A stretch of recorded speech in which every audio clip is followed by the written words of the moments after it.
talk or eat cocktails.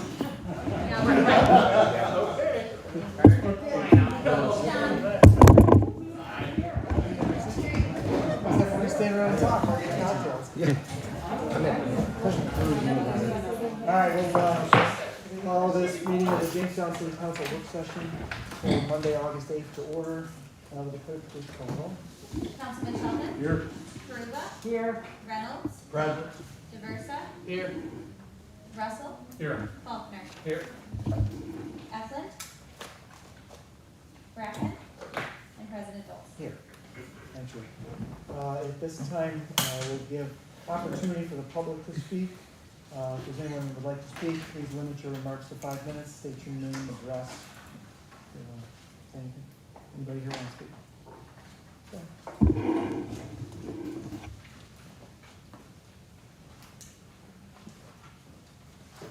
My name is Robert Sisley. I live at 20 Barker Street in Jamestown. The previous meeting that we had here for the safety, I brought up the deer problem in Jamestown. It's gotten worse every year. I've had several people tell me that they've had, ended up getting deer ticks. I have a friend of mine that the son was transported from WCA to Children's Hospital up in Buffalo with Lyme disease. It's getting worse, and I think that they should seriously bring up the controlled hunt again with professional or very skilled bow hunters. It's only going to help the city because, not just the sickness or the possible diseases that we're getting.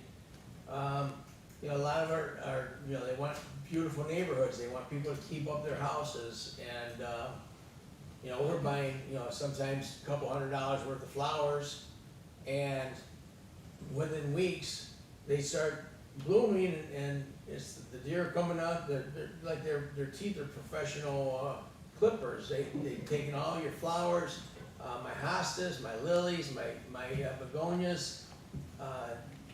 It's getting way out of hand where I think the city has to do something very seriously, and not just we'll think about it, but you should be voting with the people that voted for the people that voted you in, not just individually what you think.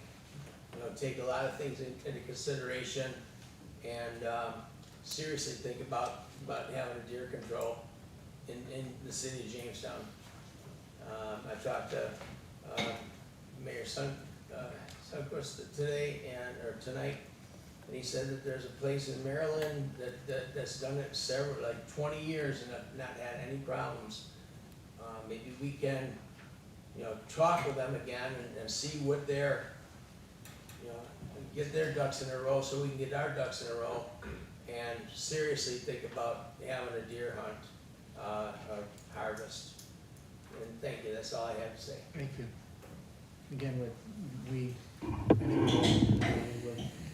requests, and it's been discussed and will be continued to be looked into through.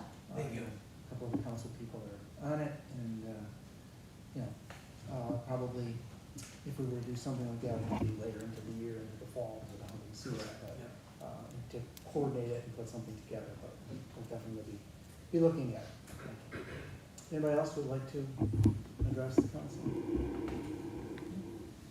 All right, we'll move on to our committee reports, and we have Councilwoman Karuba has double duty tonight, so if we want to do housing first, and then go right to finance. I was going to ask you what you prefer. You do the housing. All right, thank you. We had a very interesting meeting. We did talk about the REIA meeting with the Director of Development, Crystal Cervic, and our Associate Corporation Counsel, Ben Haskins, met today with Harold Whitford and Brenda concerning the public nuisance ordinance. There was a little bit of vagueness to it in terms of issues with the police, and they're working on clarifying that for problems in the tenancies, especially for multiple units. It wasn't clear, and they are trying to redefine that. They have not worked through the vacant properties and rental inspections yet, but they plan to be doing more on that, and we'll be meeting again with them. At that point, they will bring that to the REIA group. I think Harold and Brenda are just represented in that group right now for the discussion. That will go back to them for further discussion with the entire REIA group, and then it will come back to council for clarification and for our input as well. But at any point in the process, if anyone wants to attend those meetings, I believe they're certainly welcome. We also went into the 19A discussion, and were presented with, I believe you all got a packet with several of the homes that are being currently looked at. One on Johnson Street, one on Utica, one on Barker, and one on North End. They have gone through with Jim Whalen, who has been a code enforcement officer now for the city. In his past life, he worked on building homes and also selling wholesale supplies. He's been able to go through the homes with Ben Haskins to determine what's needed and what the expected cost would be for taking these properties and trying to rehab it. These would be gained by title to vacant properties, unpaid taxes, and code violations. They would require the people purchasing the homes after these violations have been corrected, that they could then buy the home. They would have other issues they would have to rehab. They would have 5 years if they would have to live in the home. The city would have a mortgage on the property to take possession again if the owner did not live up to the expectations of the contract. Some of the homes, have varying degrees of condition. Some are nice homes in, or I said, lesser homes in nicer neighborhoods. Some are bad homes in bad neighborhoods. So they gave us a mix with estimated costs, but seemed to be doable, and it would basically work like a revolving loan fund. They would probably hope to make some profit on some of the homes, and then they could continue to use this to take these homes and also work with some of the housing organizations for those that are more in need or more distressed, to bring them up to code and put them back on the tax roll. So it could be a win-win.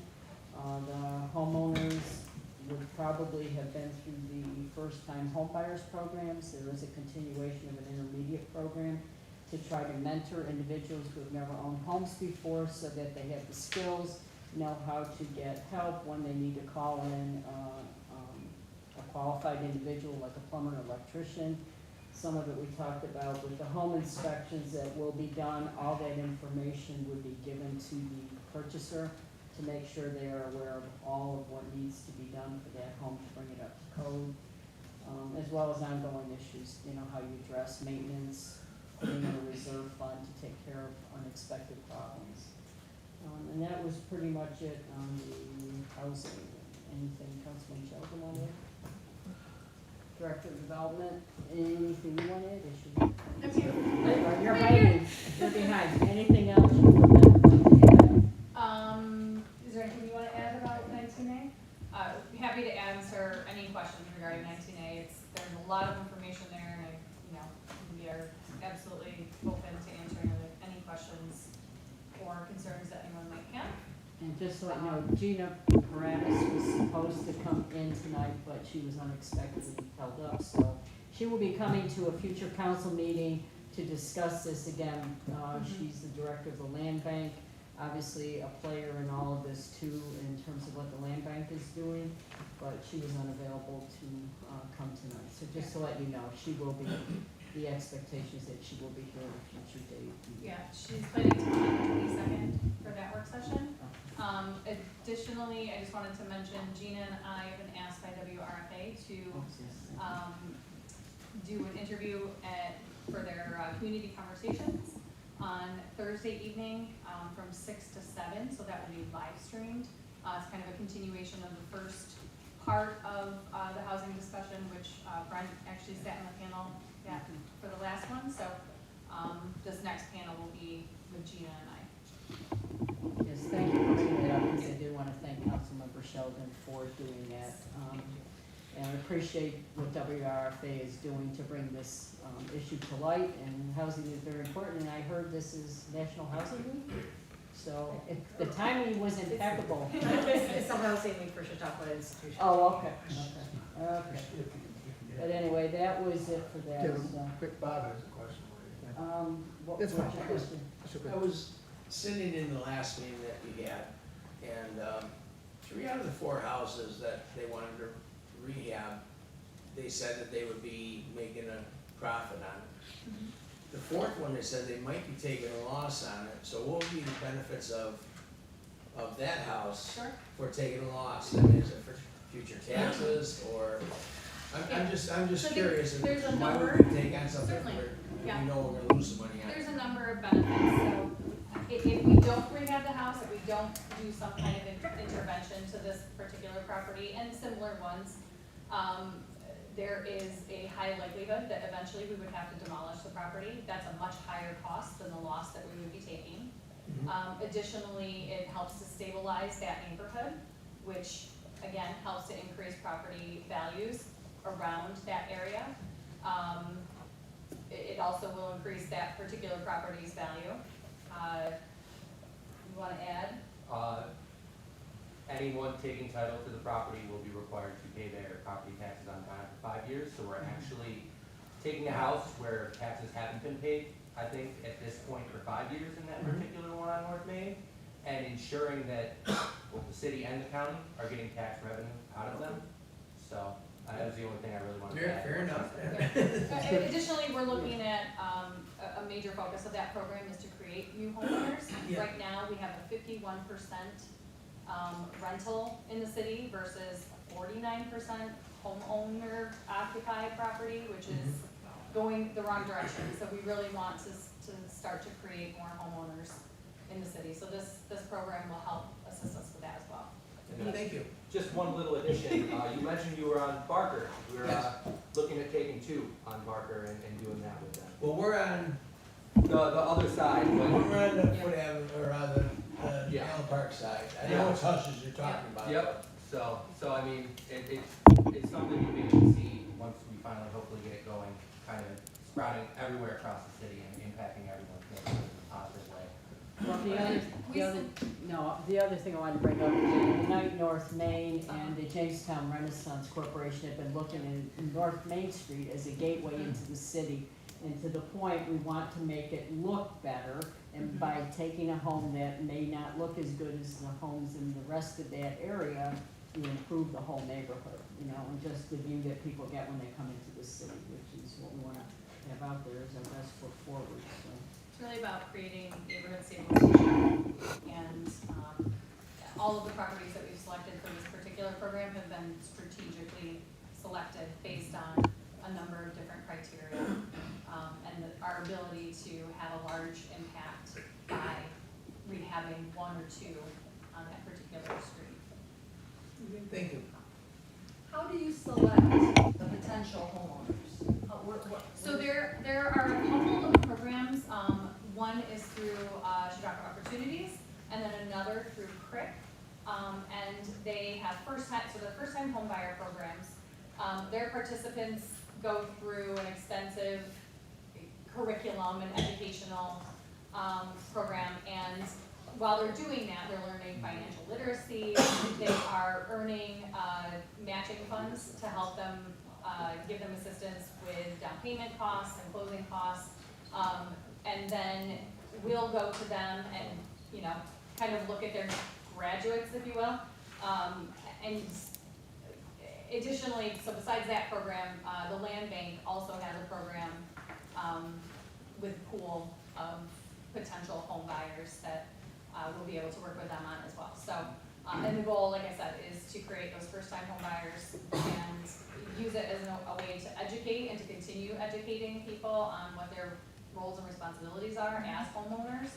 And so this will just further, you know, give them the tools that they need. Do these people have access after, is it created like a list of potential electricians and plumbers that these people might be able to tap into? We do, yep. And we actually have started to generate a list that is shared shared across all of the housing agencies, so that we're all working and coordinating things together.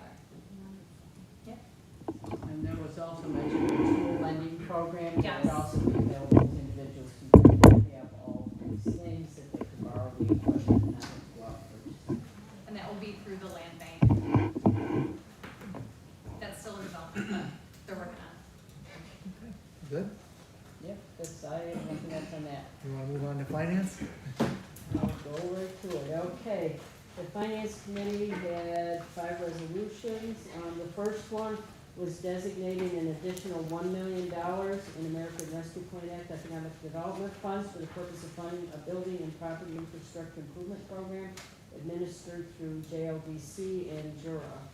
These were funded through ARPA funds. My understanding is the council reduced the original request of $1.5 million to $500,000. This would restore it to $1.5 million. Currently, $3 million in requests have been received by the Department of Development. Approximately 1.8 million look like they could be eligible, but we would be funding $1.5 million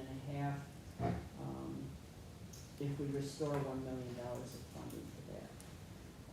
Item number 2, designate an additional $2 million in American Rescue Plan Act Healthy Communities and Neighborhood Funds for the purpose of funding roof, private sewer lateral, private water line repair replacement program administered through JLDC and JURA.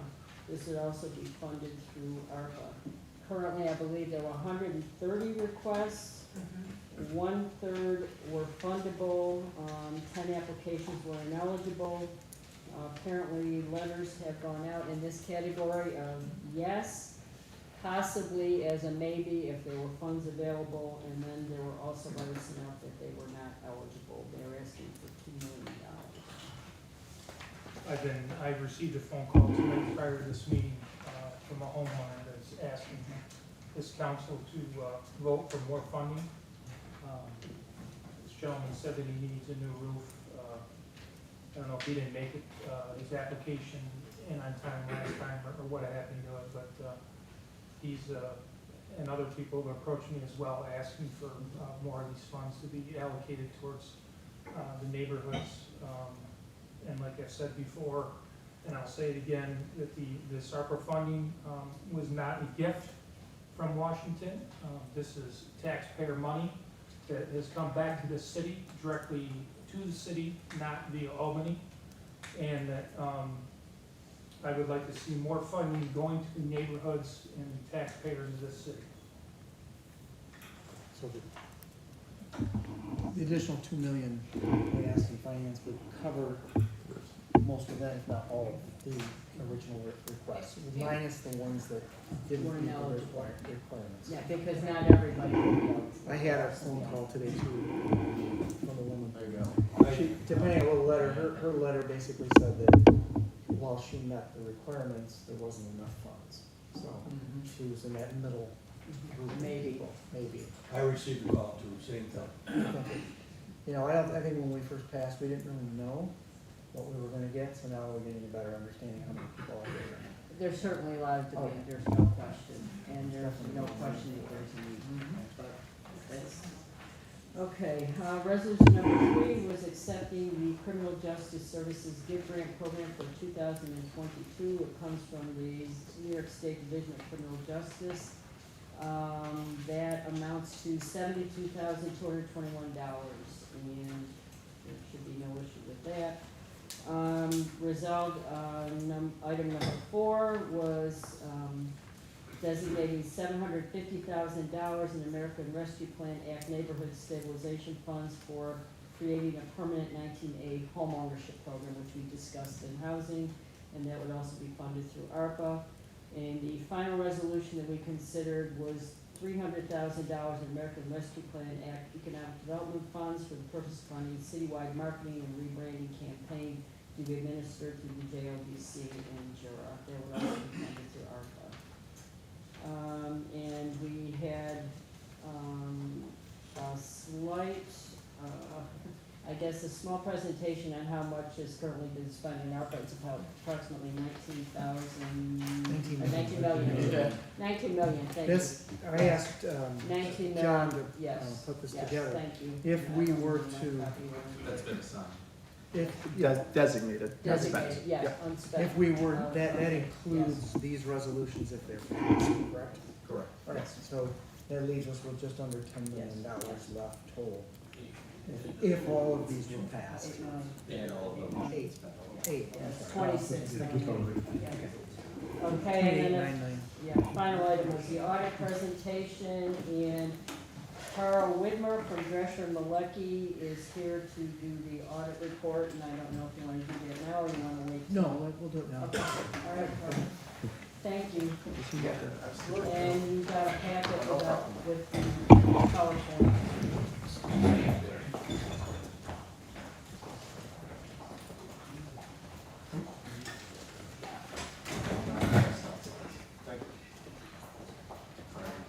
All right. Hello, everybody. My name is Carl Widmer from Drescher Malecki, and we serve as the external auditors for the city of Jamestown. Here tonight to present on the results of our audit of the city's fiscal year ended December 31st, 2021. This is our second year auditing the city. I was here just about a little less than a year ago, usually a little bit later last year. But most of the audit was conducted during April and May, the testing. And then in the month of June, we spent working with the city, going back and forth to compile the financial statement drafts, and ultimately released final reports on July 12th. Last year, I believe, we issued in mid-August, so an improvement of over a month. Just want to compliment anybody who was involved in that process to push it through in a faster manner. So for tonight, I did have the opportunity to get through most of the presentation with the Finance Committee, but tonight I wanted to distribute the slideshow and walk through just a quick overview so you could grasp what the audit process entails, why we're hired, and then a quick look at how the general fund in the city did for the fiscal year. So if everyone has the slideshow presentation, I'll flip over. First is the products of our audit. These are the deliverables that come out at the end of each year's audit. Of course, there's a 70-page financial statement document. I'm sure everyone read front to back. That's why I'm here, to bring it to you in a quick format. Also included in our audit services are 2 compliance audits. The city receives and spends aid from both the federal government as well as New York State Department of Transportation. Because you receive and spend that money, you're subject to a compliance audit under their standards. So Drescher Malecki takes their guidance and performs a compliance audit on their behalf. Those were successful with no findings. The final 2 items, auditor communications and management letter, are letters that come out at the end of each audit. I went into more detail with the Finance Committee of what each of those auditor communications were. Ultimately, we uphold our responsibilities as the external auditor, and did the city uphold their responsibilities as far as maintaining the accounting records throughout the year, and also giving us full access and work with us to complete an effective audit. And we were both successful on both sides. The management letter was also something, all these documents were distributed also. The management letter is an opportunity for us to share any best practices or recommendations we might have for the internal controls at the city, for how the dollars are handled. There's a payroll process, accounts payable process, bank reconciliations, journal entries. These are all areas that we look into throughout the course of the audit. And if we see any rooms for improvement, the city has been listening and taken action on prior recommendations, which is awesome. When we say, would you like to improve? And we're met with a yes and actually take action, that's a sign of a good climate. So we want to keep providing those recommendations. Following up, the next slide, we'll get into some of the dollars. Here's a summary for the revenues and the expenditures, so money coming in, money going out for the city's general fund. What you can see here is the revenues, your blue line, has outpaced expenditures for each of the last 5 years. And what that means is a net income in the general fund or a positive return to fund balance. Fund balance is being essentially your equity position. If you did well for the year, for instance, in 2021, revenues came in a little over 37 million, expenditures just over 33, and not pictured here are transfers to the capital project fund for the city's local share towards capital improvements. The net income for the general fund was just about $2 million. So on the next slide, you can see where that $2 million went into your fund balance category, into the equity position. What you can see here also is a steady incline here, and basically that's just reflecting 5 years where revenues exceeded expenditures. So you would expect to see the increases here. The different categories of fund balance are those that you'll see when you look into the financial statements. This slide with fund balance is going to correlate directly with page 16 or your balance sheet in the financial statements. But as I reported earlier to the finance committee, if a reader of the financial statements is going to focus on any one number, if they had a quick, 5 minutes with your financial statements, they're going to key in on what's the unassigned fund balance in the general fund. And on this slide, it's that darker portion of $6,084,000. That is the general fund unassigned fund balance. And on the next slide, we'll put a little perspective on what that number means. The next slide takes that unassigned fund balance number and it compares it to one full year's spending, the total amount spent in a given year.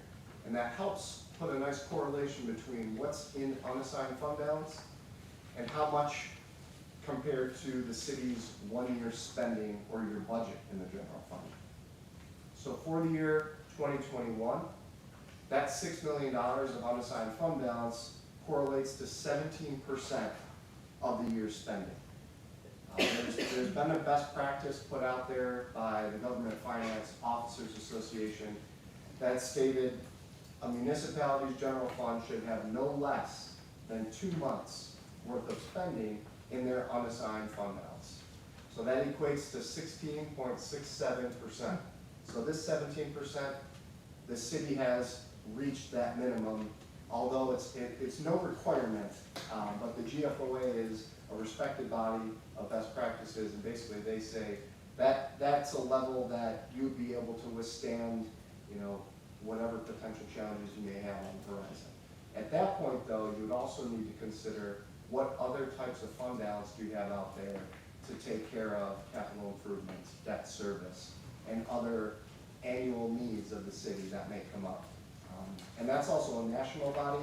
Here, of course, we're dealing with weather, extreme challenges that could call on cash flow in a real quick notice. So implementing a fund balance policy is something that was brought up last year during our first year as auditors. That's something we're going to work hand in hand with management in the next year. There's been some turnover at the comptroller position. We want to be here to support sort of as a sounding board and going forward with implementing new ideas. So to wrap up, just overall observations, it was a positive financial result for a year. I don't think you can say that without in the same breath explaining 1.2 and almost $2 million of it was unexpected in the form of sales tax receipts, above what you would budget. Not something you can predict exactly. Sales tax is a really difficult item to budget for, but this past year, fiscal year 2021, was very favorable in sales tax receipts. So that was the primary reason for the increase.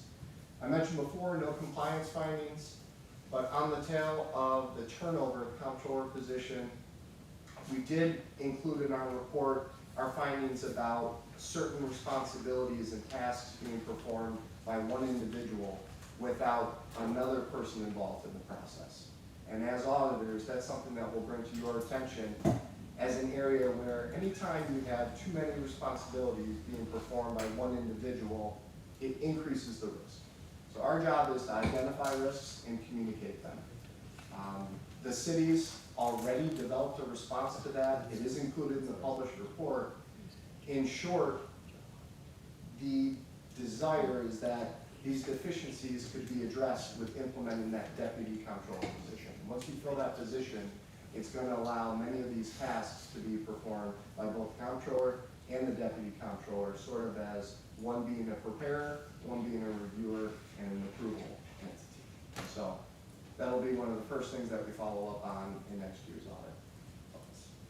Just a reminder to the council that we're here, I was just telling the mayor that for years we had Jim Olson, and Jim held two hats because he was director of finance, so we literally had Jim and Joe. It was a different setup, so Joe then was by himself, and then Ryan, and now John, so. Yep. So that wraps up what I wanted to briefly get through that 7-page report in our audit process. I'm here to, if anybody have any questions, please feel free. Yeah.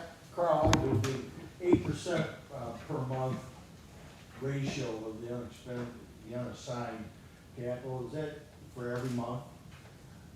You know, It is. Because we're at 17 something, and we're, you know, you do the math, you're about 8% a year, a little over 8% a year, a month for that ratio.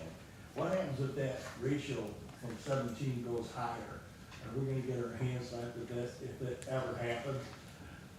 I mean, I know I sometimes. can't promise what will happen, but an entity that would be looking at this and would care to comment or criticize, maybe the comptroller's office. Yeah. They're ones who are gonna look at fund balance levels, and oftentimes the comment will be too much or too little. Yeah, give it- I haven't seen a perfect level come out of that office. That's where the discussions and moving forward with a fund balance policy would really help you in that process, because it would put in paper what the city's desired level and what you feel is comfortable and why that's comfortable. Right now, there's nothing written down to defend whatever that percentage is, right? So the 8% is just a recommendation. The 8% is 12 months of the year, just 100 divided by 12. So that's what it yields. Your 17% is as of December 31st, 2021. And it gets you through just about 2 months. Yeah. I think just for context, I don't know if it's two, I think it might be three. The comptroller for New York State has often said we need at least 2 to 3 months of fund balance So in order to. it should be a 25%. If we're looking at New York comptroller, we need to be a little bit higher, but we're close to where we should be. And something, the analysis of fund balance is big. Once you get into it, it really gets into it. That recommendation is a bare minimum. Right. In addition to that, you would evaluate what are the city of Jamestown's unique challenges that you may face. Yeah. And also, do you have any fund balance reserves or other assignments in place? Currently, the city doesn't. So there are other places that have millions of dollars in restricted fund balance that doesn't even show up on the, and in addition to that, the comptroller would like to see 2 to 3 months. So right now, there would be room to grow. Yeah. Yeah. So we'll take your spare pennies. We got a couple. And my contact information, as well as the manager, Jared Picard, I get to sit here and take credit, but I have a staff who performed a lot of the work out here and worked with the former comptroller. And information's there, so please, you know, I'm presenting tonight, but if anything comes up, feel free to call or email me. I think it's significant too to look at, we don't have a chart up there, but if you look at the fund balance in the last 5 years, went from 1.8, unassigned, 1.8 to 6 million. And so that's huge. I mean, we're never even close to that. 5% to 17% Yeah. in 5 years. And it's, you know, when I think back, long before anybody in the room was here, it's really hard to remember. And it was tight, and we were close every year, and we were taking from the fund balance to balance our budget. And, you know, the other issues we have to look at are, you know, we're still close to our constitutional tax limit. And so at some point, you know, tax relief to our constituents as well. We have to take that into account because we need every penny of that. In some cases, if we have a bad year or two, and that starts to dwindle back again, and we're back to where we were 5, 10, 15 years ago. So And again, I think the other thing you mentioned was the health insurance. We save a great deal of money, you know, with the new setup with that, I think that's helped with retirees. So there's a lot of factors and moving parts in play, but I think it's, obviously it's moving in the right direction, let's hope it continues to move in that direction. Thank you very much. Thanks, Carl.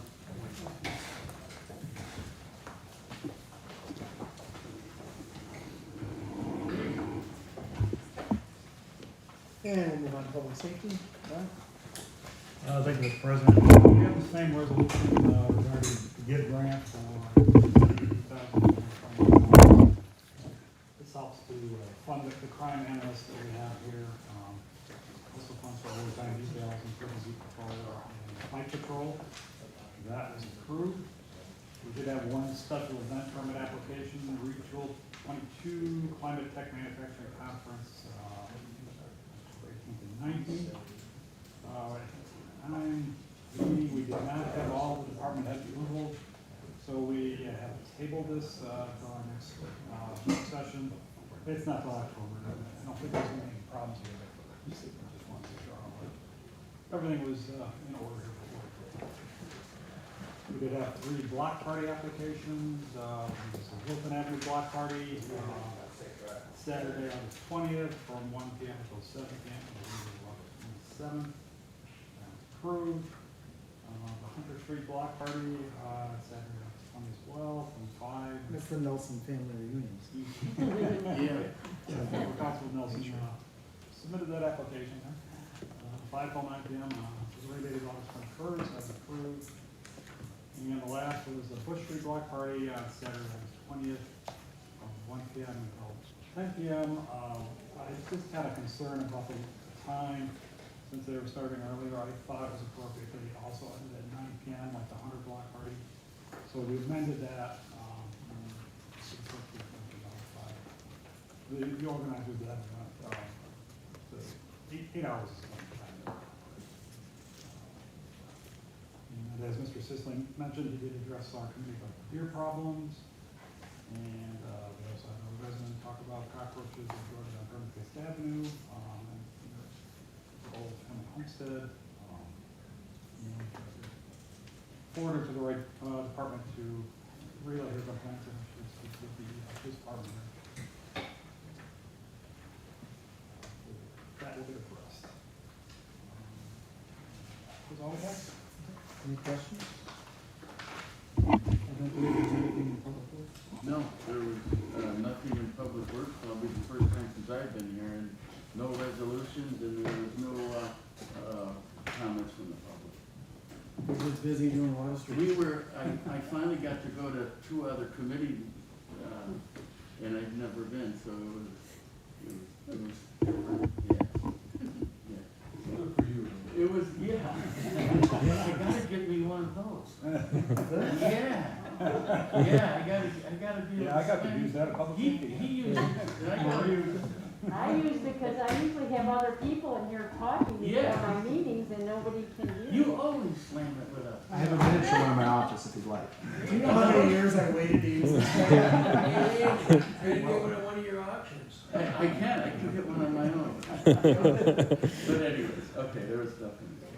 Very good. Is there anything else You coming? know what, and I apologize, we did have someone come to speak from the public, Melissa Paternetti, concerning midget football and talking about the condition of the fields. It was referred back to, because apparently the schools northwest, south, and east each used to have a team, and the condition of the fields is questionable right now, so looking to raise money, possibly support from the city, but trying to get these fields up to snuff, I guess. They're not in great clean condition. And I want to give a shout out to the fire department and the police department. Had an issue in the west side with a smoke detector that had been put outside that was going off and was bothering the entire neighborhood. It went off for hours. Apparently the homeowner cannot figure out how to dismantle this, and it was outdoors, so the police department referred me to the fire department, and they did come with a truck and 3 fire fighters came and dismantled this obnoxious smoke detector that the homeowner could not stand and put outside, but it was causing a problem in the entire neighborhood. It went on for hours and hours. I want to give a shout out. I did not know they did that, but they indicated they had had other issues with smoke detectors going off that could not be dismantled. And homeowners apparently had called and they had to go back to the same home another time with the same issue. So thank you to them. I didn't realize it was one of their services, but they did a great job, took care of it, and the neighbors were very appreciative. This was about 8:30 at night and they could not listen to that any longer. It went on for over 12 hours. So just to address this, the midget football, Yes. I've confirmed with the superintendent that some of the fields are slated for remodel, returfing through their next year's capital program. So it was an issue that's come up. I know I was working with Councilman DeVersa on it and others, and so that is included in the school's capital plan for next year. Right, there's, Washington on the capital improvement agenda to do a resurface and track, and, actually a scoreboard, which hasn't been used in about 7 years. That's the only field that those players play on that don't have a scoreboard, and I guess they are gonna do something up to Purcell School, which needs it too. So at least something is gonna be done. Missy did know that. I think she's still looking for, she's looking for a field like Strider Field. But thank you, you know, but that was, and I failed to mention, I wanted to, Yeah. there was. And Missy did. We don't often, we don't always have people come in and speak at for the finance committee as a part of the public. I should have brought it up during public safety, but I forgot to, we had approved a quality of life officer position a while back. I just wanted to ask the captain what the status of that is. When do you plan on having that person in place? So we have 2 new hires that, they're on about 2 weeks. So the goal is, once they're done, with their field training, then we're gonna implement a nuisance officer. So about, I would say, 11, 12 weeks from now, we hope to have that, nuisance officer up and running. Thank you.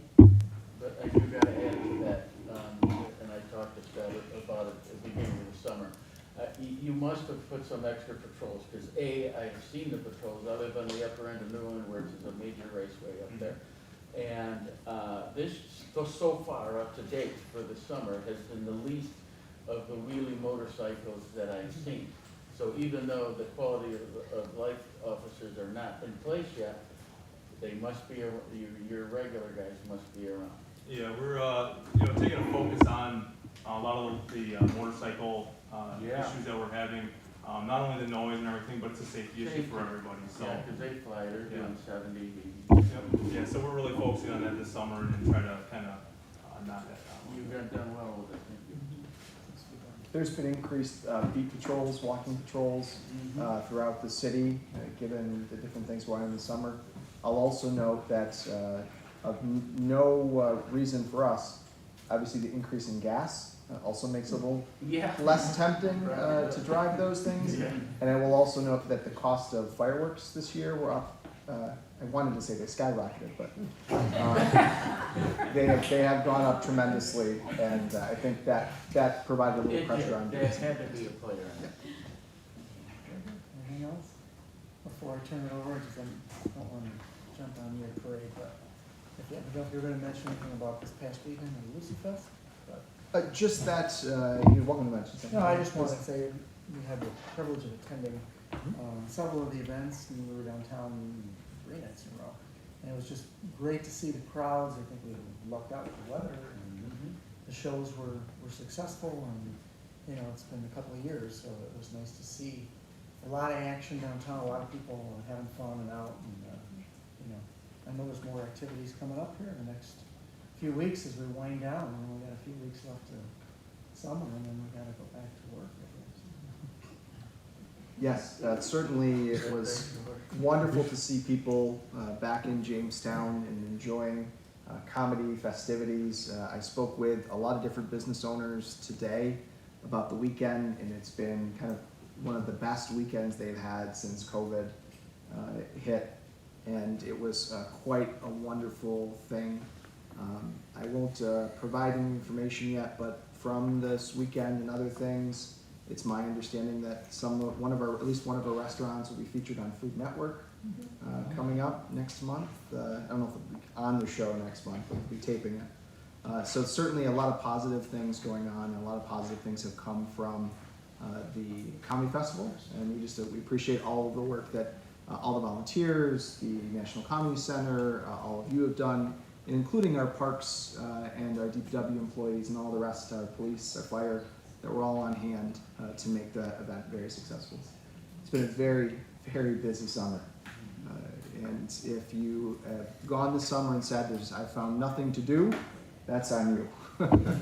I had a restaurant equated to this past weekend to Thanksgiving and Christmas vacations. It was, they were that busy over the weekend.